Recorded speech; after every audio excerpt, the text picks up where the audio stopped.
Pittsburgh Steelers against the Buffalo Bills. This is the largest spread of the week, as makes sense given the two teams involved. But it kind of illustrates that Vegas, the man in Vegas is buying back into the Bills. Like, we made this point coming out of Monday that, okay, it's been a roller coaster ride, and it was, they were heading into last weekend with the chance they might not make the playoffs at all and end up looking exactly where you think they should have looked heading into the season, right? If you just snapshotted preseason to now and looked at the standings, you'd be like, yeah, that makes perfect sense. Without knowing how we got here, it was a wild ride, but it seems like everyone is sort of back on board with the idea that, yeah, Buffalo is still one of the best teams in the AFC and absolutely a live contender for the Super Bowl. Yeah, and the spread is interesting to me because, look, Pittsburgh is probably viewed by Vegas and many others as the worst playoff team in the field, but this is a game, we talk about the cold weather in Kansas City. It might not be as cold, but the wind, which really impacts football games more than temperatures, is disastrous in Buffalo. 15-mile-an-hour sustained, gusts to 30 or 30-plus miles per hour. That's why the total you're looking at is 35.5. I see on the ticker there. So we have a total in the mid-30s. And snow. And you have that weather condition. Right. And it's still a 10-point spread. It says a whole lot about, the valuation of these two teams. Yeah. This is essentially with the weather report and the lines, Vegas is effectively saying that, like, Buffalo is going to put up a couple of touchdowns and Pittsburgh might not score. That's what we're looking at for this game. Yeah, no, I guess so. They're thinking it's going to be an ugly one, but somehow Buffalo still covers the spread there. So, I thought the most interesting thing I wanted to pull up for this game and look into, and stuff like this is never clean, but obviously the big storyline from an injury standpoint is, of course, the absence of TJ Watt. Yeah. We have a robust sample from just one season ago. And look, Pittsburgh has obviously added Keanu Benton, add Nick Herbig. I think Marcus Golden may not have been there last year either. So it's a different team, but you look at TJ Watt and non-TJ Watt Steelers stats in 2022. The big one for me, the Steelers without TJ Watt last year were third in the NFL in blitz rate at 42%. With TJ Watt, they were 12th at 30%. And as I'm sure you guys have talked about on the show, Josh Allen was third in the NFL this year in passing grade against the blitz. He was sixth last year. It's not a stable stat, really, but he's so good at it that he kind of has bucked that trend, and I think 3 of the last 4 years has been top 10 against the blitz. So do they blitz more without TJ Watt? Does it expose a secondary that is just decimated with injury and cause even more problems? Can they get home with 4 comfortably with, Herbig, I think, and Golden probably rotating in for TJ Watt? But that's the big one for me. It's a massive, massive loss, on the edge. Yeah, the on-off splits for any individual player are always extremely noisy, and it's very difficult to figure out if they're real or if it just happens that way. But the on-off splits for TJ Watt are wild for the Steelers. I do think that they are better equipped now than they have ever been to survive, off splits effectively with TJ Watt, with him out of the game. Number one, the players you mentioned that they brought in that weren't there previously, Nick Herbig in particular, that guy, and he's from Watt's side. What made him such an interesting draft pick is his side of the line splits in college were insane, and in preseason they were the same as well. Like from Watt's side of the line, rushing off the left side, Herbig seems to have this like way better ability to turn the corner and run that arc, and his production was off the charts. From the other side, it was like nowhere near the same ballpark. So when they draft him, you're like, well, Watt plays there. He's barely going to feature, right? But now, obviously, there's an opportunity for him to basically play the whole game coming off that side, and that is where he's at his best. Number two, Alex Highsmith, I think, is having a career year on the other side. Like, he has developed into, he's not TJ Watt, but he's the next tier down. He's become a really impactful player in his own right, plus the players that they've added in the middle. So, yeah, obviously not having TJ Watt is a massive loss for them. But I do think they're better equipped to deal with that now than they have been in the past, and probably isn't going to be the difference between winning and losing the game for them. Like, I think they can still get some pressure on Josh Allen and try and force him into mistakes. Now, number one, Herbig is not going to have the same sort of game-changing play knack that TJ Watt has.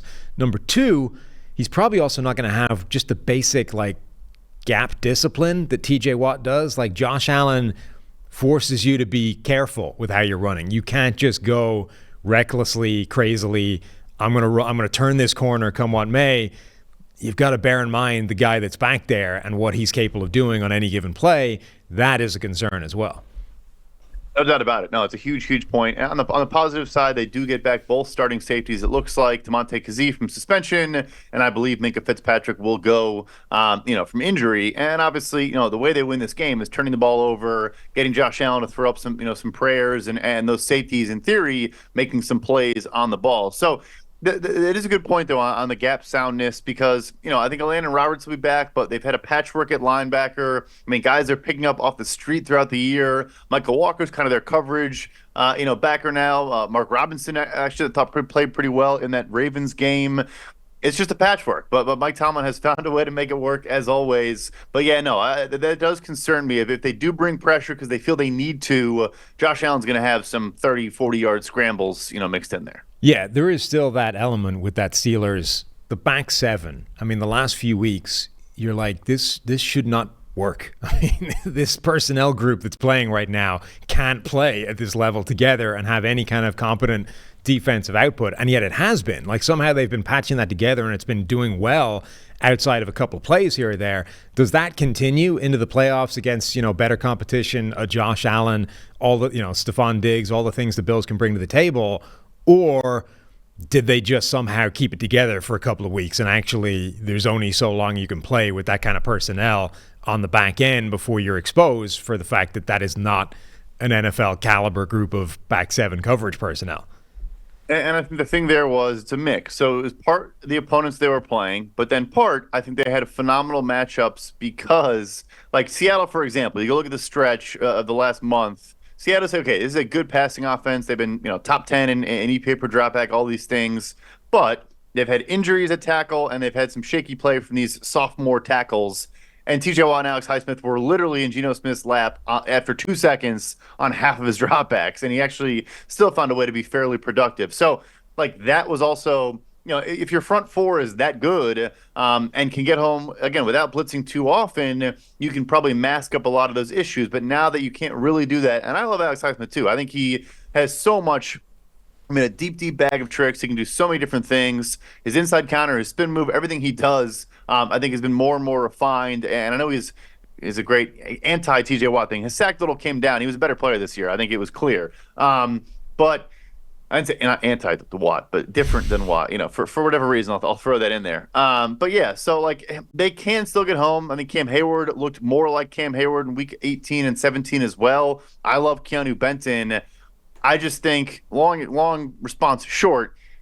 Josh Allen's going to expose the secondary issues like other quarterbacks couldn't really do. Yeah. The other fascinating part about this is both run games for these two teams have really come on in recent weeks. I mean, the last few weeks for the Steelers have looked like they wanted it to look all season long, right? Najee Harris has actually looked pretty good, and he's an injury concern coming into the game. Jaylen Warren has been the sort of, explosive complement to Najee Harris, but those two have been a really good thunder and lightning combination over the last couple of weeks. And then the later in the year we got, it seemed like the more James Cook was the featured part of that Bills offense. And obviously Josh Allen is always going to be the key player in the group, but James Cook and the run game for Buffalo has been really working as well. So which one of those run games is going to have most success in this game as well? And that's huge. So get back to the wind. That is a massive, massive point. We were looking at that a little bit earlier in the week. The Bills are susceptible up the middle, running between the tackles. They're 26th in EPA per rush between the tackles. Ed Oliver has been a really good player this year. I think part of his game against the run in particular is he won gaps. He gets upfield very quickly. He's either getting a tackle for loss or he might be exposing a gap and letting guys get behind him. So I do think, Najee in this inside zone gap scheme running situation, if he is healthy, and obviously Warren's a great player too, they could be successful on the ground. They really could. And obviously, Matt Milano, the young linebackers have gotten better in Buffalo. There's no question about that, in particular Terrell Bernard. But yeah, if it gets in an ugly ground and pound style game, Pittsburgh has a path here to at least keeping it closer than we expect. Because, Buffalo hasn't been blowing teams out for a while now. Yeah, and one last element I think that's worth bringing up. Who knows if it'll matter given the weather report and given, the fact that passing might not be a huge element anyway. But Buffalo secondary, which has been beat up, all season long, they patched it back up. They brought in some additions, players like Rasul Douglas, Well, Douglas and Taylor Rapp are both, they both didn't practice this week. They're both big question marks or missing pieces potentially from that secondary. Rasul Douglas has been playing lights out since he arrived in Buffalo. Like he's been an interesting player to add because he's so good at like covering the first thing. You know, he's really aggressive, really dives on that first move. Maybe is susceptible to double moves or anything that's got some misdirection in there. But so far, it hasn't been a problem for Buffalo. If they're without him, I think that changes some things on the back end, particularly with Pittsburgh leaning on George Pickens at times. You know, if they have a game where they're force-feeding Pickens and Rasul Douglas isn't there, that's a potential concern. But as we said, the weather report might mean it's just not a viable option anyway. Yeah, no question about it. Douglas, I think, got to say, probably just impacting 2023 alone was the move of the deadline. I mean, he's been phenomenal for the Bills. I guess I don't know, I'm out of points. I'm jumping in. Give me the points with the Steelers. Some Mike Tomlin voodoo magic. I think they lose, but I think they cover.